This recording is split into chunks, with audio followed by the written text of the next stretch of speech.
സ്നേഹപുറം ക്ഷമ സീരിയലിൻ്റെ ലേറ്റസ്റ്റ് എപ്പിസോഡിൻ്റെ റിവ്യൂയിലേക്ക് എല്ലാവർക്കും സ്വാഗതം. അങ്ങനെ സാറ ചന്ദ്രശേഖരനെ കാണുന്നതും ചന്ദ്രശേഖരൻ്റെ അരികിലേക്ക് ചെന്നിട്ട് ചന്ദ്രശേഖരനെ ഹഗ് ചെയ്യുന്നുണ്ട് കേട്ടോ. ഈ സമയം അത് കണ്ട് തീരെ ഇഷ്ടപ്പെടാത്ത പോലെ നിൽക്കുവാണ് ഉർവശി. കൽപ്പനക്കും അത് കണ്ട് ഉർവശിക്ക് തീരെ പിടിച്ചിട്ടില്ലെന്ന് മനസ്സിലാവുന്നുണ്ട്. അങ്ങനെ ഉർവശി സാറയോട് പറയണേ, സത്യം പറയാലോ ഞങ്ങൾ കുറേ നേരം സാറ മാഡം വരുന്നതും കാത്ത് വെയിറ്റ് ചെയ്ത് നിൽക്കുമായിരുന്നു. അതെയോ, എനിക്ക് കുറച്ച് തിരക്കുകളുണ്ടായിരുന്നു. സത്യം പറഞ്ഞാൽ എന്നെക്കാളും കുറേ ക്ലയൻസൊക്കെ വന്നിട്ടുണ്ടായിരുന്നു. അപ്പോൾ അവരോടൊക്കെ ഒന്ന് സംസാരിച്ച് അവരൊക്കെ ഡീൽ ചെയ്തിട്ട് വരണ്ടേ, അത് കാരണം കുറച്ചൊന്ന് ലേറ്റ് ആയത്. അന്നേരം കൽപ്പന ചോദിക്കുന്നുണ്ട്, അല്ല സാറ മാഡത്തിന് ശരിക്കും എന്താ ജോലി? ഇപ്പം ഞാൻ പറഞ്ഞില്ലേ, എൻ്റെ അടുത്ത ഉറ്റ സുഹൃത്തുക്കളെ അവർക്ക് ആവശ്യമുള്ള രീതിയിൽ സഹായിക്കുക, അതുപോലെ മറ്റു പല ബിസിനസ്സുകളും എനിക്കുണ്ട്. എന്നിട്ട് ഉർവശിയെ നോക്കിയിട്ട് പറയണേ, സത്യത്തിൽ ഞാനൊരു കാര്യം പറഞ്ഞാൽ നിങ്ങളെന്നെ തെറ്റിദ്ധരിക്കരുത് കേട്ടോ. ചന്ദ്രശേഖരൻ്റെ ഭാര്യയെക്കുറിച്ച് പറഞ്ഞപ്പോൾ ഞാൻ വിചാരിച്ചു കുറച്ചും കൂടി മോഡേൺ ആയിരിക്കും ആളെന്ന്. എന്തൊക്കെ പറഞ്ഞാലും ചന്ദ്രശേഖരൻ ഭയങ്കര ഹാൻസം അല്ലേ, അപ്പോൾ വൈഫും അതുപോലെ ആയിരിക്കും എന്ന് ഞാൻ കരുതി. അത് കേൾക്കുന്നതും ഉർവശിയുടെ മുഖമൊക്കെ മാറുവാണ്. ഈ സമയം ചന്ദ്രശേഖരൻ പറയണേ, മുമ്പ് കല്യാണത്തിൻ്റെ സമയത്ത് ഇവളും അതുപോലെയൊക്കെ തന്നെ ആയിരുന്നു, നല്ല സ്മാർട്ടായിരുന്നു. ഇപ്പം കുറച്ച് വർഷങ്ങളായിട്ട് എന്ത് പറ്റിയെന്നറിയില്ല. സാറ മേഡം മാത്രമല്ല, ഞങ്ങളൊരുമിച്ച് പുറത്തു പോകുമ്പോൾ പലരും ഇതുപോലെ പറയാറുണ്ട്. അതേ കരുത് ഉർവശി ചോദിക്കണേ, നമ്മളൊരുമിച്ച് പുറത്തു പോയപ്പോൾ ആരാ അത് പറഞ്ഞത്? ഞാൻ കേട്ടിട്ടില്ലല്ലോ. ഈ സമയം ചന്ദ്രശേഖരൻ പറഞ്ഞേ, എന്താണെങ്കിലും സാറ മേഡം വരൂ, മാഡത്തിനായിട്ട് അവിടെ എല്ലാം റെഡിയാക്കി വെച്ചിരിക്കുക, വരൂ. വരൂ മാഡം എന്നും പറഞ്ഞ് അവരും വിളിച്ച് അകത്തേക്ക് കയറുവാണ്. ഈ സമയം സാറ സ്റ്റെപ്പ് കയറുന്ന സമയത്ത് പതിയെ സ്റ്റെപ്പ് ചെയ്തിട്ട് വീഴാൻ തുടങ്ങുമായിരിക്കും. അന്നേരം ചന്ദ്രശേഖരൻ സാറ ഇങ്ങനെ താങ്ങിപ്പിടിച്ച് നിൽക്കുവാണ്. അങ്ങനെ അവർ രണ്ടുപേരും പരസ്പരം മുഖത്തോട് മുഖം നോക്കി റൊമാൻറ്റിക്കായിട്ട് ഇങ്ങനെ നിൽക്കുവാണ് കേട്ടോ. അതൊക്കെ കണ്ട് ഉർവശിക്ക് സഹിക്കുന്നില്ല. ഉർവശിയും കൽപ്പന ഞെട്ടിലോട്ട് കൂടി ആ കാഴ്ച കാണുവാണ്. ഈ സമയം രണ്ടുപേരും പെട്ടെന്ന് തന്നെ എഴുന്നേറ്റ് അകത്തേക്ക് കയറി വരുന്നുണ്ട്. പിന്നീട് കാണിക്കുന്നത് രാധികയും യശോദയും കൂടി അടുക്കളയിലെ പാചകങ്ങളൊക്കെ ചെയ്തുകൊണ്ടിരിക്കുന്നതാണ്. മോളെ, ഇത്തരം കറികളൊക്കെ മറിയല്ലോ, വേറെ എന്തെങ്കിലും അഡീഷണലായിട്ട് ഉണ്ടാക്കിയല്ലോ വേണോ? ഒന്നും വേണ്ടമ്മേ, ഇത് തന്നെ മതി, അത്യാവശ്യത്തിനുള്ളതെല്ലാം ആയിട്ടുണ്ടല്ലോ. അതെ, ദേവേട്ടനോട് ഇടയ്ക്കിടയ്ക്ക് പറഞ്ഞിരിക്കുക, വരൺമോൻ്റെ കാര്യത്തിൽ ഒരു കുറവും വരുത്താൻ പാടില്ലെന്ന്. അതാ അമ്മ ചോദിച്ചുകൊണ്ടിരിക്കുന്നത്. എൻ്റെ അമ്മേ, വരണ്ണങ്ങനെ അത്ര വലിയ കറികളൊന്നും കൂട്ടി തിന്നണം എന്നൊന്നുമില്ല. വരൺ ഈ സാഹചര്യങ്ങളുടെ എല്ലാത്തിനോടും പെട്ടെന്ന് തന്നെ പൊരുത്തപ്പെട്ടോളും. അല്ല മോളെ, വരണ്ണ മോൾ വിളിച്ചായിരുന്നു? പിന്നെ ഇല്ല, ഞാനൊന്ന് വിളിച്ചു നോക്കാട്ടെ അമ്മ എന്നും പറഞ്ഞ് രാധിക ഫോൺ എടുത്ത് വരണിൻ്റെ നമ്പറിലേക്ക് വിളിക്കുക. ഈ സമയം അകത്തു നിന്ന് ഫോൺ റിങ് ചെയ്യുന്ന വെച്ചേക്കണേ.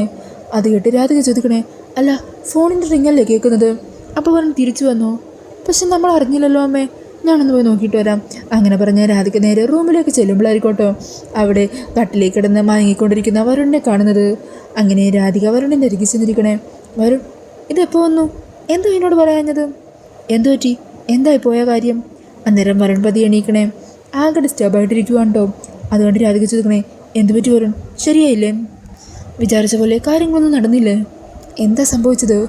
അന്നേരം വരുൺ പറയണേ, എടോ, യുഎസിലേക്ക് പോകാമെന്നുള്ള എൻ്റെ ആഗ്രഹം അതും ഇല്ലാതായി. ഇതിൻ്റെ പിന്നിൽ ചന്ദ്രശേഖരൻ്റെ കളികളൊന്നുമല്ല.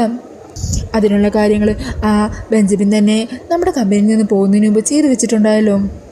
യുഎസിലും UK-യിലും ഒക്കെ നമ്മുടെ കൂടെ പ്രൊഡക്ട്സ് അവിടെ കെട്ടിക്കിടക്കുന്നുണ്ട്. അതിലൊക്കെ ഡ്രഗ്സ് ഉണ്ടെന്ന് പറഞ്ഞാണ് അവർ തടഞ്ഞു വെച്ചിരിക്കുന്നത്. അങ്ങനെ ക്രിമിനൽ ബാക്ക്ഗ്രൗണ്ട് ഉള്ളതുകൊണ്ട് തന്നെ അതുപോലെയുള്ള കുറ്റവാളികളൊക്കെ നാട് കടന്നു പോകാനായിട്ട് സമ്മതിക്കില്ലല്ലോ. അപ്പോൾ വിസക്കൊക്കെ തടസ്സം വരില്ലേ? അത് തന്നെയാണ് ഈ കാര്യത്തിൽ സംഭവിച്ചത്. യുഎസിലേക്ക് പോയി എങ്ങനെയെങ്കിലും രക്ഷപ്പെടാമെന്നും നഷ്ടപ്പെട്ടു പോയതെല്ലാം തിരികെ പിടിക്കാമെന്ന് വിചാരിച്ചതാ. ആ ഒരു പ്രതീക്ഷ തീർന്നു. അടയുമ്പോൾ എല്ലാ വഴികളും കൂടി ഒരുമിച്ച് അടയുവാണ്. സത്യം പറഞ്ഞാൽ ഈ കട്ടിലൊക്കെ ഉണ്ടല്ലോ, തോൽക്കുന്നവർക്ക് കിടക്കാൻ വേണ്ടി ഇങ്ങനെ ഇട്ടിരിക്കുക. ഇനിയിപ്പോൾ മുമ്പോട്ട് എന്ത് എന്നെന്ന് ആലോചിക്കുമ്പോൾ വല്ലാതെ ഭ്രാന്തി പിടിച്ചു പോകുക. അന്നേരം രാധിക പറയണേ, വരൺ എന്തിനാ ഇങ്ങനെ അസ്വസ്ഥാകുന്നത്? അതങ്ങ് വിട്ടുകളാ. യുഎസിലേക്ക് പോകാൻ പറ്റിയില്ലെങ്കിൽ വേണ്ട, അവിടെ തുടങ്ങാനിരുന്ന ബിസിനസ് ഇവിടെ അങ്ങ് തുടങ്ങിയാൽ പോരെ. ചെറിയൊരു രീതിയിലാണെങ്കിലും വരൺ ഇവിടെ ബിസിനസ് തുടങ്ങാൻ പറ്റില്ലേ? എടാ രാധിക, ഞാൻ തളർന്നു പോകാതിരിക്കാനായിട്ട് ഒരുപാട് കഷ്ടപ്പെടുന്നുണ്ട് അല്ലേ? ജീവിതത്തിൽ ഒരിക്കലും തോറ്റുപോയി കഴിഞ്ഞാൽ പിന്നെ അതിൽ നിന്ന് കരകയറാൻ കുറച്ച് കഷ്ടപ്പാട് തന്നെയാണ്. ഈ സമയം രാധിക വരുണിനെ നെറ്റി തൊട്ടിട്ട് പറഞ്ഞേ, അയ്യോ വരുൺ പനിക്കുന്നുണ്ടല്ലോ, നമുക്ക് ഒരുമിച്ച് ഹോസ്പിറ്റലിൽ പോയാലോ? വേണ്ടടോ, കുറച്ച് നേരം ഒന്ന് കിടന്നാൽ മതി, എല്ലാം മാറിക്കോളും. ഞാൻ പറയുന്നത് കേൾക്ക് വരുൺ. എന്നാൽ വരണാണെങ്കിൽ അതൊന്നും കേൾക്കാതെ അവിടെ കിടക്കുവാണ്. പിന്നീട് കാണിക്കുന്നത് സാറയും ചന്ദ്രശേഖരനും അതുപോലെ പരമേശ്വരനും ഉർവശിയും കൽപ്പനയൊക്കെ ഭക്ഷണം കഴിക്കാനിരിക്കുന്നതാണ് കേട്ടോ. ഈ സമയം സാറും ചന്ദ്രശേഖരനും ഭയങ്കര സംസാരമാണ്. പത്മിനി അങ്ങനെ ഭക്ഷണമൊക്കെ എടുത്ത് ഡൈനിങ് ടേബിളിൽ കൊണ്ടുവന്ന് വെക്കുന്നുണ്ട്. അന്നേരം സാറ പറയണേ, അയ്യോ ഞാൻ എൻ്റെ ഫോൺ എടുക്കാൻ മറന്നുപോയി, ഞാനേ ആ ഫോൺ എടുത്തുകൊണ്ട് വരാം, കുറേ ഇമ്പോർട്ടൻ്റ് ആയിട്ടുള്ള കോളൊക്കെ വരുന്നതാ. കടബാധ്യതയിൽ മുങ്ങി നിൽക്കുന്നത് കടമംഗലം കുടുംബം മാത്രമല്ലല്ലോ, അതുപോലെ കുറേ പേരില്ലേ, അവരെയൊക്കെ സഹായിക്കേണ്ടത് എൻ്റെ കടമയാണല്ലോ. ഞാൻ പോയി ഫോൺ എടുത്തിട്ട് വരാവേ. അങ്ങനെ പറഞ്ഞേ സാറ അവിടെ നിന്നും പോകുവാണ് കേട്ടോ. സാറയുടെ ആ വാക്കുകളൊക്കെ കേൾക്കുന്നത് പരമേശ്വരനും വല്ലാത്ത സങ്കടമാകുവാണ്. അന്നേരം കൽപ്പന പറയണേ, എന്നാലും എത്ര സിമ്പിളാ സാറാ മാഡം അല്ലേ ചെറിയച്ച? എല്ലാവരെയും സഹായിക്കാനുള്ള ഇങ്ങനൊരു മനസ്സ്, അതൊക്കെ നല്ല മനസ്സുള്ളവർക്കേ പറ്റുള്ളൂ. ഈ സമയത്തായിരിക്കട്ടെ മുത്തശ്ശിയും അങ്ങോട്ടേക്ക് വരുന്നത്. മുത്തശ്ശി എങ്ങനെ ഭക്ഷണം കഴിക്കാനായിട്ട് ഇരിക്കാൻ തുടങ്ങുമായിരിക്കും. അന്നേരം പരമേശ്വരൻ പറയുന്നുണ്ട്, അമ്മ ഇരിക്കേ. ഈ സമയം ഉർവശി വരണേ, അല്ല അമ്മ ഇരുന്നാൽ എങ്ങനെ ശരിയാവാനാ? അമ്മയോട്ടത്തെയും കൂടി ഒരുമിച്ചിരുന്നല്ലേ കഴിക്കുന്നത് പതിവ്. അവരൊരുമിച്ചിരുന്ന് കഴിക്കട്ടെ, അതാകുമ്പോൾ അവർക്ക് മിണ്ടിയും പറഞ്ഞൊക്കെ ഓരോന്നിരുന്ന് കഴിക്കാമല്ലോ. അല്ലെങ്കിൽ തന്നെ എല്ലാവരും കൂടി ഇരുന്ന് കഴിഞ്ഞാൽ പിന്നെ ഇവിടെയുള്ളവർക്കൊക്കെ ആര് ഭക്ഷണം വിളമ്പി കൊടുക്കാനാ? സാറാ മാഡം നമ്മുടെ അതിഥിയല്ലേ, അപ്പോൾ മാഡത്തിന് വേണ്ട പരിഗണന കൊടുക്കേണ്ടത് നമ്മുടെ ഉത്തരവാദിത്വമല്ലേ? സാരമില്ല രമേശ്വര, ഞാൻ വിളമ്പി കൊടുത്തോളാം, എനിക്കതിലൊരു മടിയില്ല. ഈ സമയം സാറ അങ്ങോട്ടേക്ക് തിരികെ വരുന്നുണ്ട്. അന്നേരം മുത്തശ്ശി തന്നെ സാറക്കുള്ള ഭക്ഷണമൊക്കെ വിളമ്പി കൊടുക്കുക. ഏട്ടത്തി ഇതെന്ത് നോക്കിയിരിക്കുക, പോയി കുടിക്കാനുള്ള വെള്ളം എടുത്തുകൊണ്ട് പോവാം. അങ്ങനെ എല്ലാവർക്കും ഭക്ഷണം വിളമ്പി കൊടുക്കുന്നുണ്ടോ മുത്തശ്ശി. ഈ സമയം സാറ് ചോദിക്കുന്നുണ്ട്, അല്ല ഈ വീട്ടിൽ എന്തിനാ 2 സെർവൻറ്റ്? ഒരു സെർവൻറ്റിൻ്റെ ആവശ്യമല്ലേ ഉള്ളൂ. മാത്രമല്ല ഇത്രയും പ്രായമുള്ള സെർവൻറ്റിനെയൊക്കെ വെച്ചിരുന്നാൽ അത് പിന്നീട് ബുദ്ധിമുട്ടാവില്ലേ? അങ്ങനെ മുത്തശ്ശീനെ സെർവൻ്റ് എന്ന് വിളിക്കുന്നത് കേൾക്കുന്നതും പരമേശ്വരൻ്റെ ചങ്ക് പൊടിയുമാണ്. അതിനിത് ഞങ്ങളുടെ സെർവൻ്റൊന്നുമല്ല, ഇത് എൻ്റെ ചന്ദ്രശേഖരൻ്റെ അമ്മയാ. അയ്യോ ആണോ, സോറി കേട്ടോ, 2 ദിവസം മുമ്പ് പരിചയപ്പെട്ടെങ്കിലും ഞാൻ എല്ലാവരും അങ്ങ് മറന്നുപോയിന്നേ. എൻ്റെ ഒരു സ്വഭാവം അതായിപ്പോയി, അല്ലെങ്കിൽ കുറ്റം പറയാൻ പറ്റില്ല. എത്ര കാര്യങ്ങളാണ് തലയിൽ നിൽക്കേണ്ടിരുന്നത്, അതിനിടയിൽ ഇത്തരം ചെറിയ കാര്യങ്ങൾക്ക് മറന്നു പോകുമല്ലോ. സോറി, ഇനി ഞാൻ അങ്ങനെ സെർവൻ്റ് വിളിച്ചതിൻ്റെ പേരിൽ എന്നോട് വൈരാഗ്യമൊന്നും വെച്ച് പുലർത്തണ്ട. അങ്ങനെ അവരെല്ലാവരും കൂടി ഭക്ഷണമൊക്കെ കഴിക്കുവാണ്. ഭക്ഷണം കഴിഞ്ഞതിന് ശേഷം സാറ് പോകാൻ നിൽക്കുവാണ്ടോ.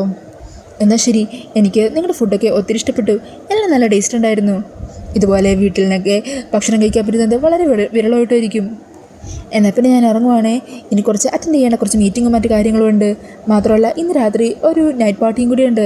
അവിടെ എൻ്റെ കുറേ ക്ലയൻസൊക്കെ വരും. അവരായിട്ടൊക്കെ ഒന്ന് ഒത്തുകൂടാൻ പറ്റിയ ദിവസമാണ് ഇന്ന്. അപ്പോൾ ശരി, ചന്ദ്രശേഖരൻ, പാർട്ടിയുടെ കാര്യം മറന്നിട്ടില്ലല്ലോ.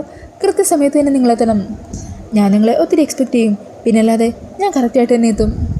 ശരി എന്നാൽ ബായ്. കൽപ്പന, ഉർവശി, എന്നാൽ ഞാൻ ഇറങ്ങട്ടെ. അങ്ങനെ ചന്ദ്രശേഖരനും സാറൊക്കൊപ്പം യാത്രയാക്കാനായിട്ട് കാർ വരെ എത്തുവാണ്. പിന്നാലെ ഉർവശിയും കൽപ്പനയൊക്കെ ചെല്ലുന്നുണ്ട് കേട്ടോ.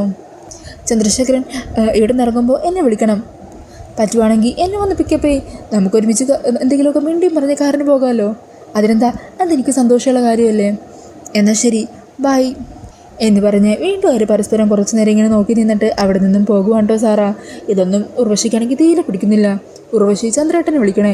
ചന്ദ്രേട്ടാ നോക്കിക്കേ, കുറേ നാളായല്ലോ ഞാൻ ചന്ദ്രേട്ടൻ്റെ കൂടെ പുറത്തൊക്കെ പോയിട്ട്. ഇന്ന് ചന്ദ്രേട്ടൻ ആ പാർട്ടിക്ക് പോകുമ്പോൾ ഞാനും കൂടെ വരാം. അത് പറയുന്നതും ചന്ദ്രശേഖരൻ്റെ മുഖമൊക്കെ മാറുവാണ്. പിന്നീട് കാണിക്കുന്നത് മുത്തശ്ശി റൂമിൽ കാലുവേദന കൈവേദനയൊക്കെ എടുത്ത് ശരീരം മുഴുവൻ തടവിക്കൊണ്ടിരിക്കുന്നതാണ് കേട്ടോ. ഈ സമയം പരമേശ്വരൻ അങ്ങോട്ടേക്ക് വരിക. പരമേശ്വരനെ കാണുന്നതും മുത്തശ്ശി തൻ്റെ അസ്വസ്ഥതയൊക്കെ മറച്ചു വെക്കാൻ ശ്രമിക്കുക. അമ്മക്ക് തീരെ വയ്യല്ലേ? നല്ല അസ്വസ്ഥതയുണ്ടോ? എനിക്കെന്ത് കുഴപ്പമോടെ ഉള്ളത്? എനിക്കറിയാം നീ ഇപ്പം എന്തിനാ എൻ്റെ അരികിൽ വന്നതെന്ന്. എന്നെ ഒരു സെർവൻ്റ് എന്ന് വിളിച്ചല്ലോ, അതിലെനിക്ക് സങ്കടം ഉണ്ടാവുമെന്ന് കരുതിയിട്ടല്ലേ. എനിക്കതിലൊരു കുഴപ്പമില്ലടാ, അവർ പുറത്തുനിന്ന് വന്നവരല്ലേ, നമുക്കറിയാലോ. എന്നാലും അവരുടെ ആ പ്രവൃത്തികളൊക്കെ മനഃപൂർവ്വം നമ്മൾ അതപ്പതിക്കാൻ വേണ്ടി നോക്കുക. അവരെ മാത്രം പറഞ്ഞിട്ട് എന്ത് കാര്യം? അവർ പുറത്തുനിന്നുള്ള ആളാ, പക്ഷെ നമ്മുടെ കുടുംബത്തിലുള്ളവരും അവിടെ കൂടെ ഉണ്ടായിരുന്നല്ലോ. അവർ പറഞ്ഞതും കാണിച്ചു നോക്കി നീ കണ്ടതും കേട്ടതുമല്ലേ.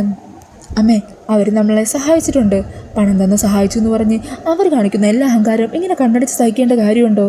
സഹിക്കുന്നില്ലമ്മേ. വരുണിൻ്റെ ഒപ്പം നമ്മളും കൂടി ഇവിടെ നിന്ന് ഇറങ്ങേണ്ടതായിരുന്നു. നമ്മളത് ഇറങ്ങാതിരുന്നതാണ് നമ്മൾ ചെയ്ത ഏറ്റവും വലിയ മണ്ടത്തരം. അമ്മയെ അവർ കുറേ പണിയെടുപ്പിക്കുന്നുണ്ടല്ലേ? ചെറുതായിട്ടൊക്കെ പണിയെടുക്കുന്നുണ്ട്. എൻ്റെ ശരീരത്തിലെ അമിത വണ്ണമൊക്കെ കുറയാനാണെന്നാണ് ഉർവശി പറയുന്നത്. ഉർവശിക്ക് നല്ലപോലെ സംസാരിക്കാനറിയാം, അമ്മയുടെ വിഷമങ്ങളെ മറച്ചു വെക്കാനും അറിയാം. പക്ഷെ എനിക്കറിയാമേ, അമ്മയും പത്മിനിയൊക്കെ ഒത്തിരി കഷ്ടപ്പെടുന്നുണ്ടെന്ന്. ഇവിടെ അവർ നിങ്ങളെയിട്ട് കഷ്ടപ്പെടുത്തുവാണ്. ഇതൊക്കെ കണ്ട് നോക്കി നിൽക്കാൻ മാത്രമല്ലേ എനിക്കും പറ്റുന്നുള്ളൂ. എല്ലാത്തിനും കാരണം ഞാനാ. എൻ്റെ മിസ്റ്റേക്ക് കാരണമല്ലേ ഇങ്ങനെയൊക്കെ സംഭവിച്ചത്. എടാ, നീ ഇങ്ങനെ സ്വയം പഴിച്ചിട്ട് എന്ത് കാര്യമുള്ളത്? വരുണൻ്റെ അധികം പോയപ്പോൾ നമുക്ക് അവർക്കൊപ്പം പോകേണ്ടതായിരുന്നു. നമ്മൾ അങ്ങനെ ചെയ്തു കഴിഞ്ഞാൽ അത് പിന്നെ വരുണും കൂടി ഒരു ഭാരമാകുകയല്ലേ ഉള്ളൂ. നമ്മളെ പോറ്റാനായിട്ട് അവൻ പിന്നെ കിട്ടുന്ന എന്തെങ്കിലും ചെറിയ ജോലിക്ക് പോകും. അങ്ങനെ പോയി കഴിഞ്ഞാൽ ജീവിതാവസാനം വരെ അവൻ അങ്ങനെ ജീവിക്കേണ്ടി വരും. ഇതാവുമ്പോൾ നമ്മളെക്കുറിച്ചുള്ള ടെൻഷനൊന്നും ഇല്ലയെന്നുണ്ടെങ്കിൽ അവന് ചിന്തിക്കാം, ജയിക്കാനുള്ള വഴികൾ ആലോചിക്കാം. നമ്മുടെ മക്കൾ ജയിച്ചു വരുന്നത് വരെയുള്ള ചെറിയൊരു നാളത്തേക്കുള്ള കഷ്ടപ്പാട് അങ്ങനെ ഞാനിതിനെ കാണുന്നുള്ളൂ. നീ വിഷമിക്കണ്ടടാ, നമ്മുടെ മക്കൾ ജയിച്ചു വരും എന്ന് പറഞ്ഞ് പരമേശ്വരന് ധൈര്യം കൊടുക്കുവാണ് കേട്ടോ. പിന്നീട് കാണിക്കുന്നത് രാധിക വരുണിൻ്റെ അരികിലേക്ക് എത്തുന്നതാണ്. ഈ സമയം വരുണാണെങ്കിൽ രാധിക എത്ര തവണ വിളിച്ചിട്ട് എഴുന്നേൽക്കുന്നില്ല കേട്ടോ. അങ്ങനെ ടെൻഷനായി രാധിക വരുണിനെ വിളിച്ചുകൊണ്ടേ ഇരിക്കുവാണ്. വരുണിന് എന്ത് പറ്റിയെന്നറിയാതെ ടെൻഷനിൽ നിൽക്കുന്ന രാധികേനെ കാണിച്ചുകൊണ്ടാണ് കേട്ടോ എപ്പിസോഡ് തീരുന്നത്. അപ്പോൾ ഈ ഒരു റിവ്യൂ ഇഷ്ടപ്പെട്ടുണ്ടെങ്കിൽ മറക്കാതെ വീഡിയോ ഒന്ന് ലൈക്ക് ചെയ്യണേ. ഇതുപോലുള്ള കൂടുതൽ റിവ്യൂസിനായിട്ട് ഈ ചാനലൊന്ന് സബ്സ്ക്രൈബ് ചെയ്തും കൂടി സപ്പോർട്ട് ചെയ്യണേ. താങ്ക്